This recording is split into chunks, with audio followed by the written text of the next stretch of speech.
आज हम आपके लिए लेके आ चुके हैं सीबीएसई क्लास 10th केमिस्ट्री का second chapter acids bases and salts का लेक्चर नंबर 6।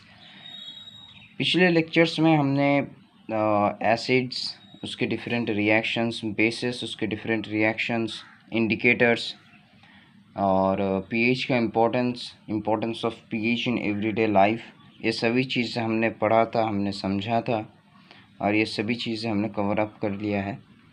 तो जो भी बच्चे इन सब वीडियोस को नहीं देखा है, मैं उनसे रिक्वेस्ट करूंगा कि आप जाएं और इस चैनल में मैंने प्लेलिस्ट बना के रखा है, या फिर आप इस वीडियो के डिस्क्रिप्शन बॉक्स से भी मेरा जो प्रीवियस लेक्चर्स है वो आप देख सकते हैं। इससे क्या होगा, अगर आप प्रीवियस लेक्चर्स देखते हैं तो आपको ये वीडियो समझने में आसानी होगा और इस चैप्टर के बारे में आपको एक अच्छा खासा नॉलेज मिल जाएगा। और अगर आपने ये चैप्टर अभी तक शुरू ही नहीं किया है तो इसका पूरा प्लेलिस्ट मैंने बना के रखा है, आप चैनल पे जाकर देख सकते हैं, वहाँ से आप पढ़ सकते हैं। ठीक है, आज इस वीडियो का हमारा जो टॉपिक रहेगा वो रहेगा सॉल्ट्स। ठीक है, तो सभी बच्चे हेडिंग लगाएंगे सॉल्ट्स, और जो भी मैं लिखूँगा उसे समझना है आपको और मेरे साथ साथ उसे लिखना है।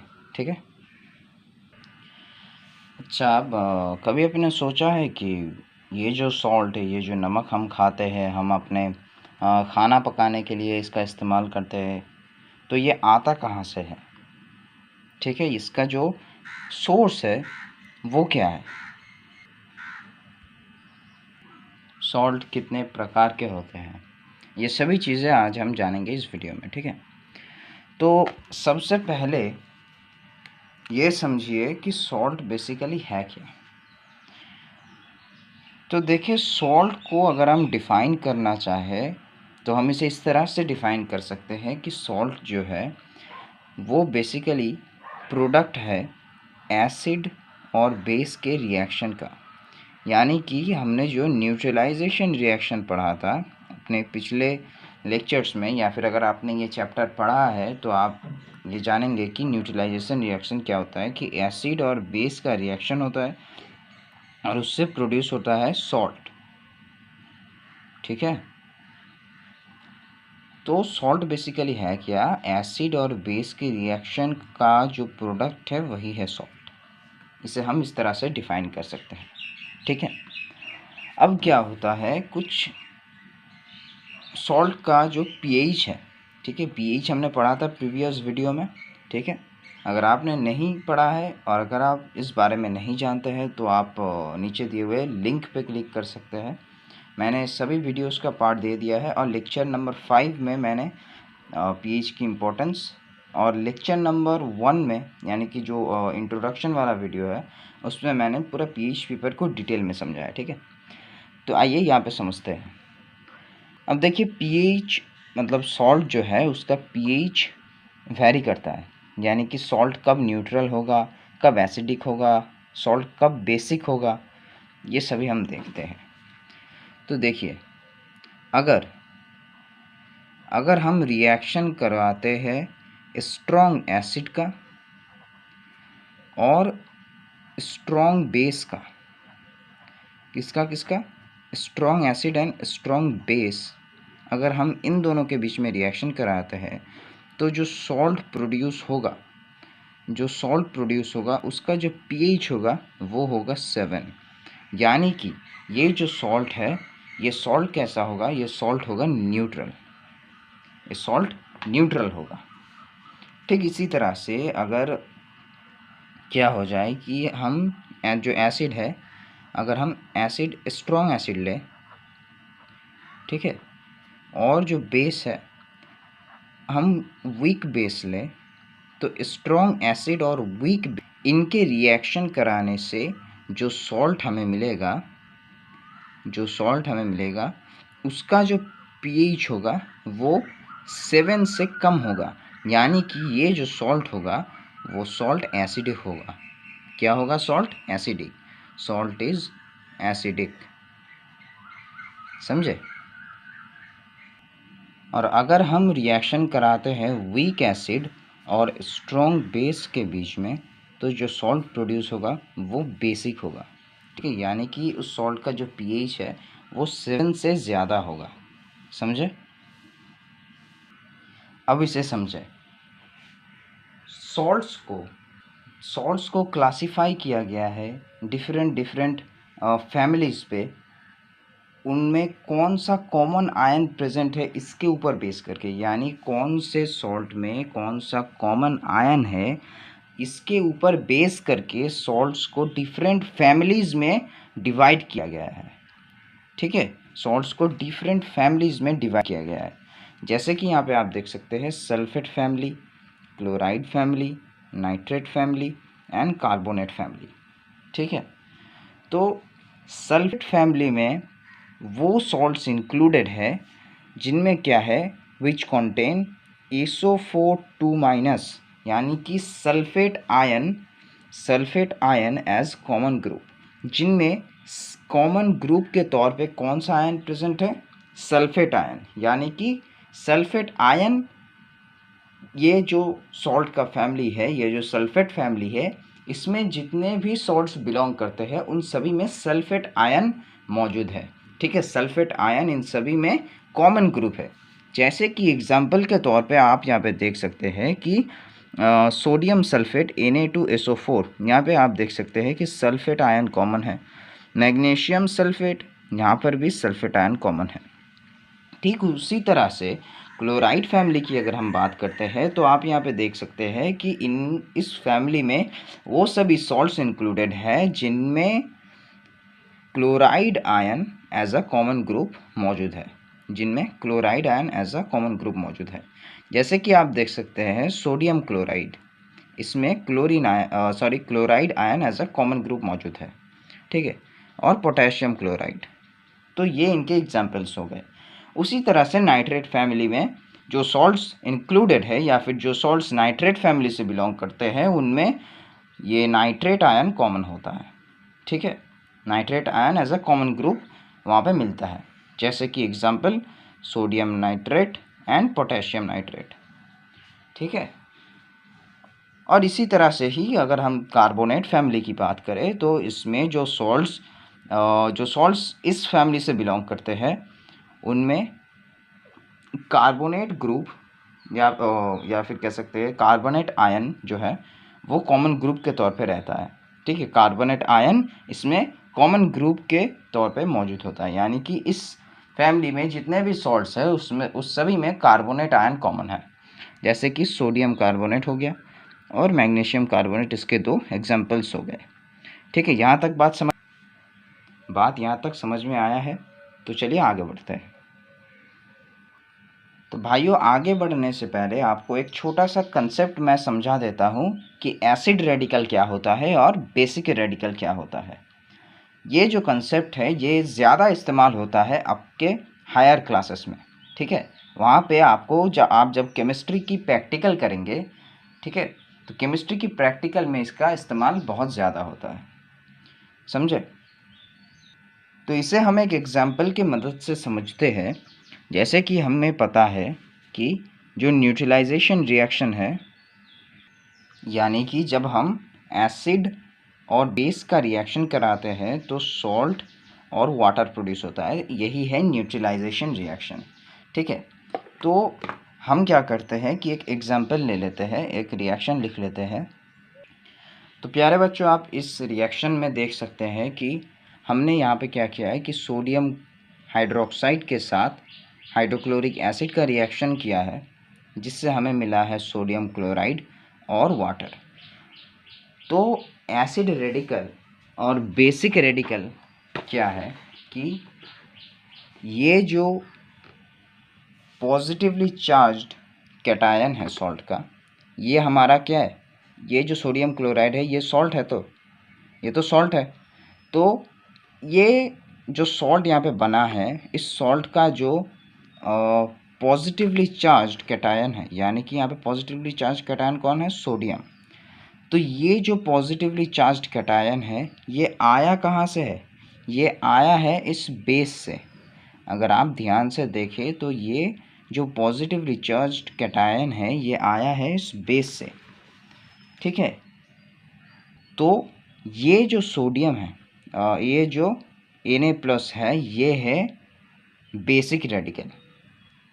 बात को समझे। यहाँ पे जो पॉजिटिवली चार्ज्ड कैटायन है ये आया है इस बेस से, ठीक है। तो ये पॉजिटिवली चार्ज्ड कैटायन क्या हो गया, ये हो गया हमारा बेसिक रेडिकल, ठीक है। क्योंकि ये बेस से आया है तो ये हो गया बेसिक रेडिकल, ठीक है। और अगर आप ध्यान से देखें तो यहाँ पर ये जो नेगेटिवली चार्ज्ड एनायन है सॉल्ट का, ये जो सॉल्ट है इसका ये जो नेगेटिवली चार्ज्ड एनायन वाला पार्ट है, ये जो नेगेटिवली चार्ज्ड एनायन है ये आया है हमारा जो हाइड्रोक्लोरिक एसिड है, ठीक है। यानी कि जो एसिड है उससे हमें ये नेगेटिवली चार्ज्ड एनायन मिला है, ठीक है। तो ये नेगेटिवली चार्ज्ड एनायन क्या हो जाएगा, ये हो जाएगा एसिड रेडिकल, ठीक है। ये क्या हो गया, एसिड रेडिकल। यानी कि जो पार्ट यहाँ पे सोडियम Na+ है, यानी कि ये पॉजिटिवली चार्ज्ड कैटायन कहाँ से आया था, बेस से आया था, तो ये हो गया बेसिक रेडिकल। ये नेगेटिवली चार्ज्ड एनायन एसिड से आया था तो ये हो गया एसिड रेडिकल। समझे, बस यही था सिंपल सा कॉन्सेप्ट इसका, ठीक है। अब यहाँ पे एक और छोटा सा टॉपिक समझ लेते हैं फिर हम आगे चलेंगे कि ये रॉक सॉल्ट क्या होता है, ठीक है। ये रॉक सॉल्ट बेसिकली बड़े बड़े क्रिस्टल्स होते हैं सॉल्ट के, ठीक है, जो ब्राउन इन कलर होते हैं। किसकी वजह से, ड्यू टू इम्प्योरिटीज़ की वजह से, ठीक है। तो यही है रॉक सॉल्ट। और इसे हम जैसे कोयला माइनिंग करते हैं, जैसे कोल का माइनिंग होता है, ठीक उसी तरह से रॉक सॉल्ट का भी माइनिंग होता है, समझे। अब आता है हमारा अगला topic common salt. Common salt यानी कि वो सॉल्ट जो हम अपने डेली लाइफ में यूज़ करते हैं। डेली लाइफ में तो और भी सॉल्ट्स है, लेकिन ये जो कॉमन सॉल्ट है ये है सोडियम क्लोराइड, सोडियम क्लोराइड, ठीक है। यानी कि NaCl ये है कॉमन सॉल्ट, ठीक है। इसका जो मेन सोर्स होता है, यानी कि ये जहाँ से मेनली हमें मिलता है वो है सी वाटर। सी वाटर यानी कि समुंदर की पानी से ये हमें मिलता है। अब अगर पूछेंगे तो कि कैसे मिलता है समुंदर की पानी से, तो ये हमें इस तरह से मिलता है कि obtained by evaporation of sea water. Sea water को हम क्या करते हैं, इवापोरेट कर देते हैं। इवापोरेशन करते करते करते करते एक टाइम पे जाकर हमें ये जो सॉल्ट है ये सॉल्ट मिल जाता है। इवापोरेशन समझते हैं ना, ठीक है। तो कैसे मिलता है, obtained by evaporation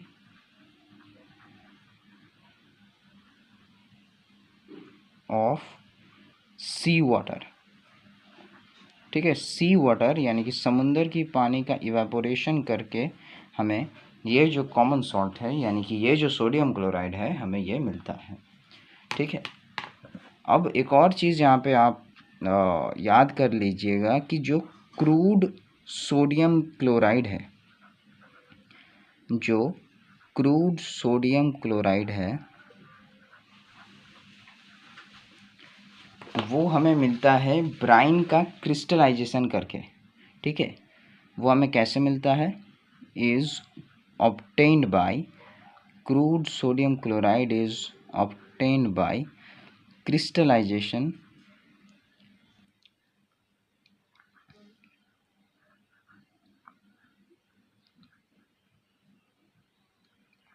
crystallisation of brine, ठीक है, क्रिस्टलाइजेशन ऑफ ब्राइन। अब ये सवाल उठता है कि ये ब्राइन क्या है। तो ब्राइन बेसिकली एक सॉल्यूशन है, ठीक है। सॉल्यूशन समझते हैं ना, सॉल्यूशन किसका, एक हाईली कॉन्सेंट्रेटेड सॉल्यूशन है सॉल्ट और वाटर का। ब्राइन क्या है, highly concentrated solution of salt and water। ठीक है, सॉल्ट और वाटर का एक हाईली कॉन्सेंट्रेटेड सॉल्यूशन होता है ये ब्राइन। तो हमने क्या क्या देखा कि ये कॉमन सॉल्ट कौन है, ये कॉमन सॉल्ट है सोडियम क्लोराइड। इसका मेन सोर्स क्या है, इसका मेन सोर्स है सी वाटर। सी वाटर से ये कैसे हमें मिलता है, by evaporation of sea water. ठीक है, क्रूड सोडियम क्लोराइड हमें कैसे ऑब्टेन होता है, obtain by crystallization of brine. Brine क्या होता है कि highly concentrated solution of salt and water.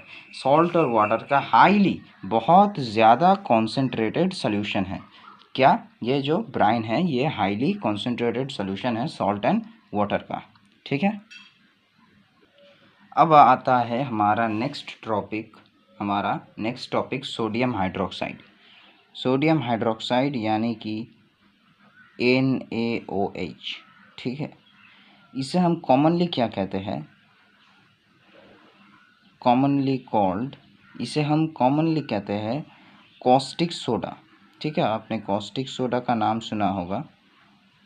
तो कॉस्टिक सोडा किसे कहते हैं, सोडियम हाइड्रोक्साइड को कॉमनली कॉल्ड कॉस्टिक सोडा। ठीक है, ये जो सोडियम हाइड्रोक्साइड है ये हमें मिलता कैसे है, तो ये जो सोडियम हाइड्रोक्साइड है ये हमें ऑब्टेन होता है, यानी कि हमें मिलता है ऑब्टेन बाय, किस तरह से मिलता है, बाय पासिंग इलेक्ट्रिसिटी। हम इलेक्ट्रिसिटी पास करते हैं, बाय पासिंग इलेक्ट्रिसिटी। कहाँ से पास करते हैं, from an aqueous solution, from an aqueous को मैं शॉर्ट में HU लिख देता हूँ और सॉल्यूशन को मैं इस तरह से लिख देता हूँ। ठीक है, इसे समझ लीजिएगा, from an aqueous solution of sodium chloride.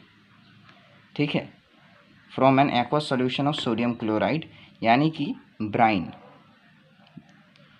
Bryan हमने क्या कहा था कि एक हाईली कॉन्सेंट्रेटेड सॉल्यूशन है सॉल्ट और वाटर का। ठीक है, और ये जो सोडियम क्लोराइड है ये सॉल्ट है। ठीक है, और इसका एक्वस सॉल्यूशन मतलब कि इसमें वाटर मिक्स किया गया है। ठीक है, तो ये जो पूरा जो चीज़ है aqueous solution of sodium chloride ये बेसिकली ब्राइन है। ठीक है, तो सोडियम हाइड्रोक्साइड हमें किस तरह से मिलता है, हम क्या करते हैं कि ये जो ब्राइन है या फिर कह दीजिए कि ये जो aqueous solution of sodium chloride है इससे हम क्या करते हैं, इलेक्ट्रिसिटी पास करते हैं। इलेक्ट्रिसिटी पास करके हमें क्या मिलता है, सोडियम हाइड्रोक्साइड। और ये जो पूरा प्रोसेस है, इस प्रोसेस को हम क्या बोलते हैं, क्लोर एल्केलाई प्रोसेस। इस प्रोसेस को हम क्या बोलते हैं, दिस प्रोसेस इज कॉल्ड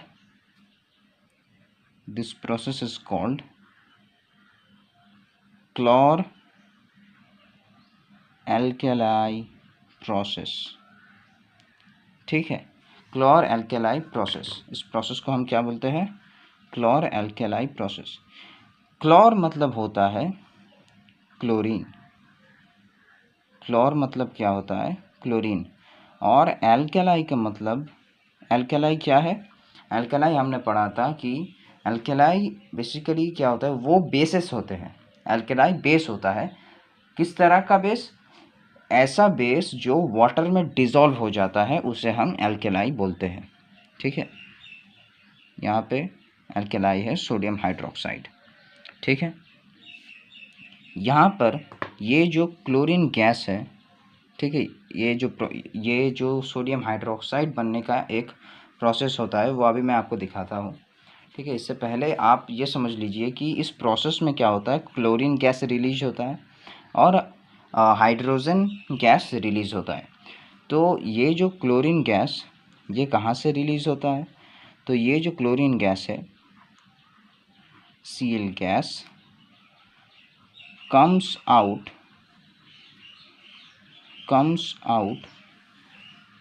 कहाँ से आता है, फ्रॉम एनोड से आता है ये। ठीक है, और हाइड्रोजन गैस कहाँ से आता है? Hydrogen gas at cathode. ये गैस हमें मिलता है कैथोड से, ठीक है।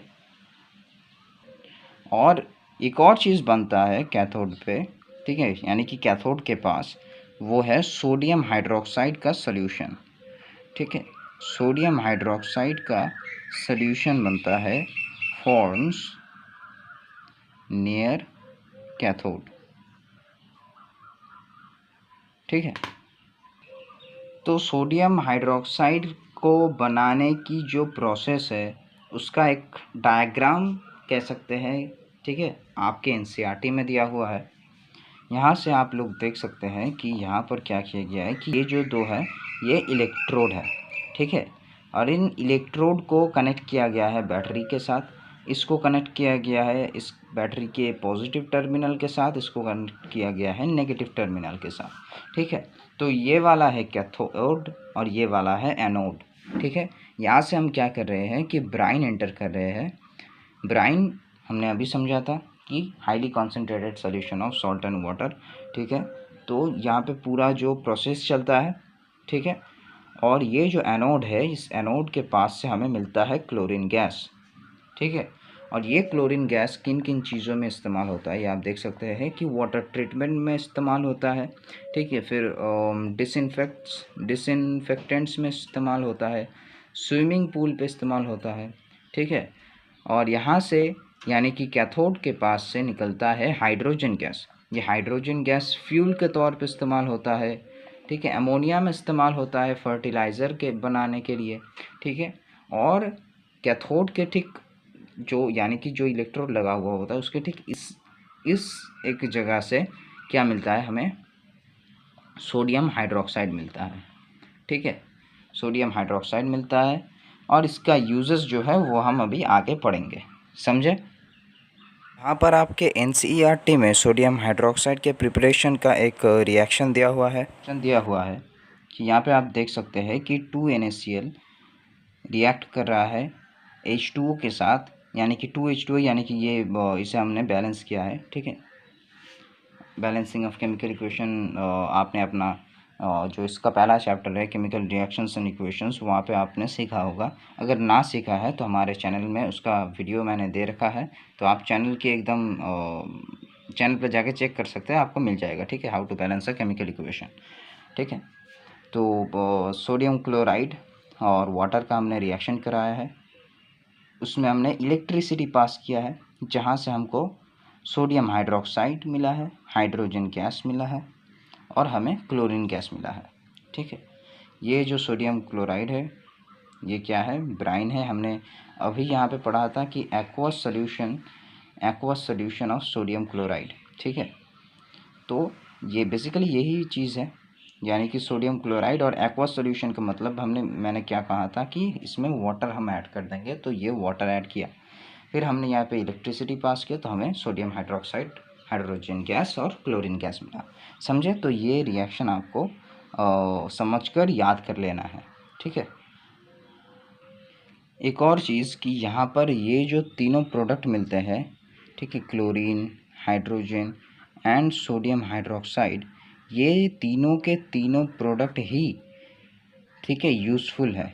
ऑल थ्री प्रोडक्ट्स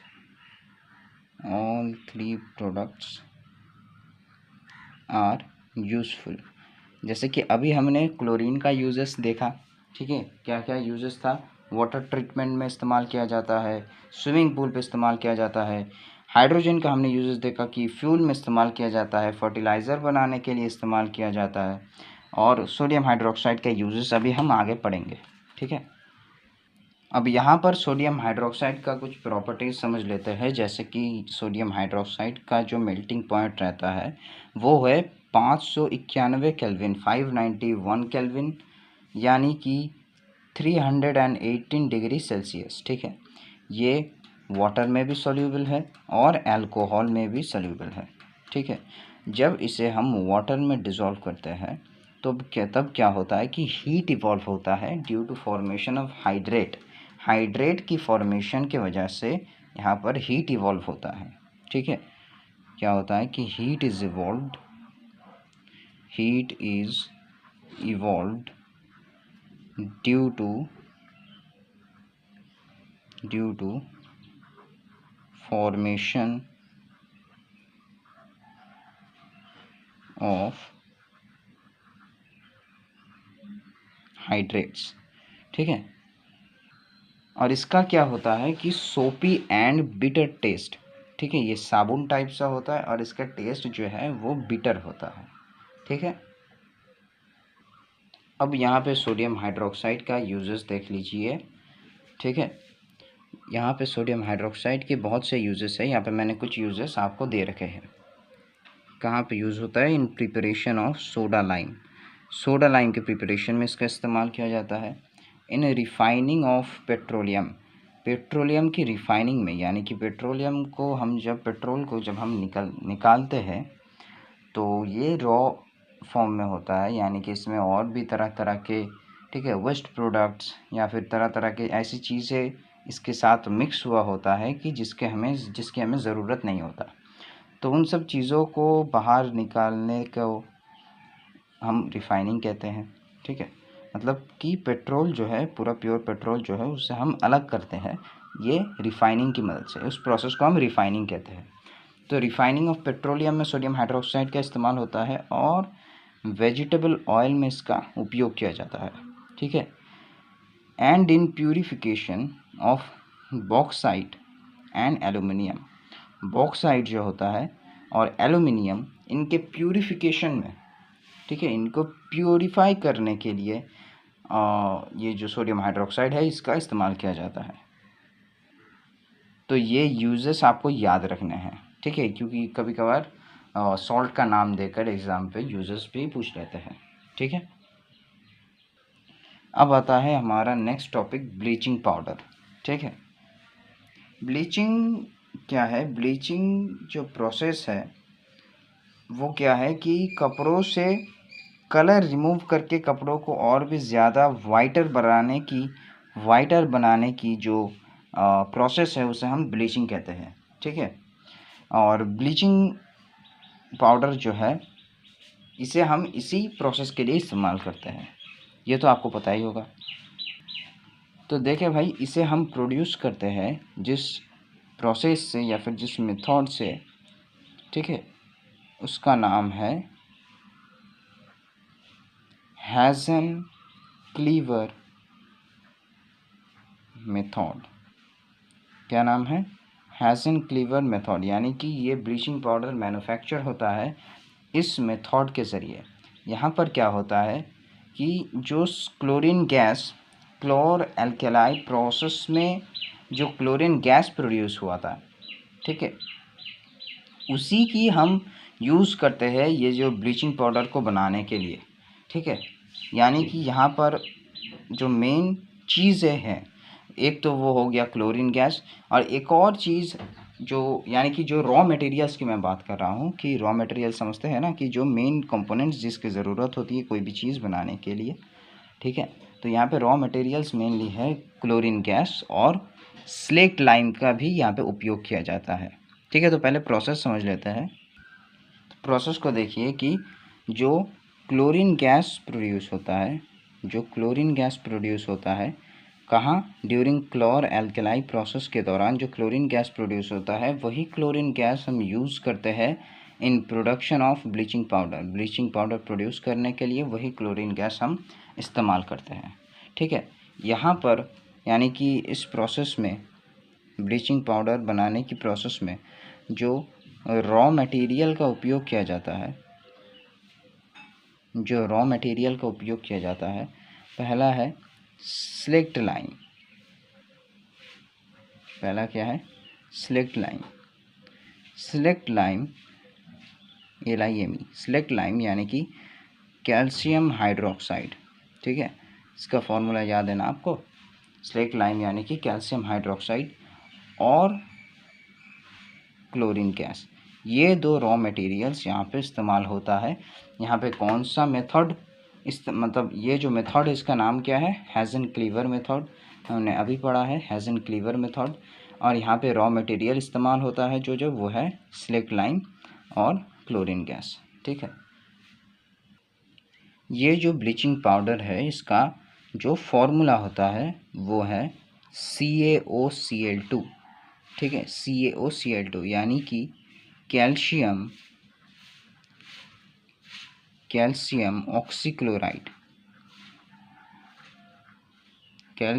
ऑक्सीक्लोराइड, ठीक है। ये क्या है, ये ब्लीचिंग पाउडर का फॉर्मूला है CaOCl2, इसे आप याद कर लीजिएगा। और ये जो नाम है, इसका जो नेम है कैल्शियम ऑक्सीक्लोराइड, इसे भी आपको याद करना है, ठीक है। ये जो कैल्शियम ऑक्सीक्लोराइड है ये एक येलोइश वाइट पाउडर है, येलोइश वाइट पाउडर, ठीक है। और क्या है, इसे हम क्लोरीन ऑफ लाइम भी कहते हैं, chlorine of lime also called, ये भी आप याद कर लीजिएगा, कभी कभार पूछ भी सकता है कि ऑल्सो कॉल्ड क्या कहते हैं, क्लोरीन ऑफ लाइम, ठीक है। तो हम इसे क्लोरीन ऑफ लाइम भी कहते हैं, ठीक है। तो भाई ब्लीचिंग पाउडर प्रोड्यूस कैसे होता है कि जो ब्लीचिंग पाउडर है यानी कि कैल्शियम ऑक्सीक्लोराइड जो है ये प्रोड्यूस कैसे होता है, जब हम क्लोरीन को ड्राई स्लेक्ट लाइम में पास कराते हैं, ड्राई स्लेक्ट लाइम इसमें जब हम पास कर देते हैं, ठीक है, तब प्रोड्यूस होता है ब्लीचिंग पाउडर। यानी कि ये जो ब्लीचिंग पाउडर है जब हम क्लोरीन को ड्राई स्लेक्ट लाइम के अंदर से पास करा देते हैं तब जाके प्रोड्यूस होता है कैल्शियम ऑक्सीक्लोराइड यानी कि ब्लीचिंग पाउडर। यहाँ पे एक रिएक्शन है जो आपके NCERT में दिया हुआ है, इस रिएक्शन को भी आप याद कर लीजिएगा।